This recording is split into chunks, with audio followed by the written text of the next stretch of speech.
And so people saw in him someone outside the scandal that had contaminated the Brazilian political system.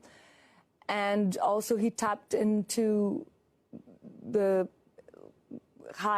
there's been a heightened homicide rate in Brazil, and he promised that he would kill criminals. And also a huge evangelical wave that has been against gay rights, feminism, people of color.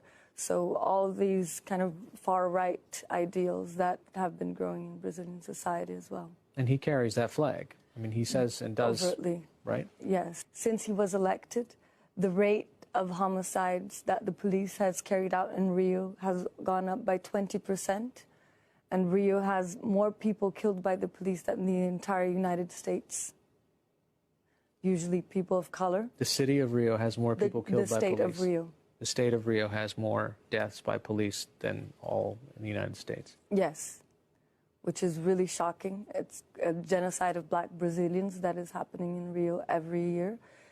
And also has incentivized farmers and loggers to invade indigenous reserves, burn and deforest the Amazon, which is already at a tipping point where it can become a savanna at any moment. And that would be tragic for the entire world. And it happened 2 to 3 days before the election, and no one knew. There was a wave, and Bolsonaro grew exponentially. And suddenly, the Workers' Party started to receive messages of, is this true? And the questions were, is it true that Haddad, the Workers' Party candidate, is it true that his vice president is doing satanic rituals?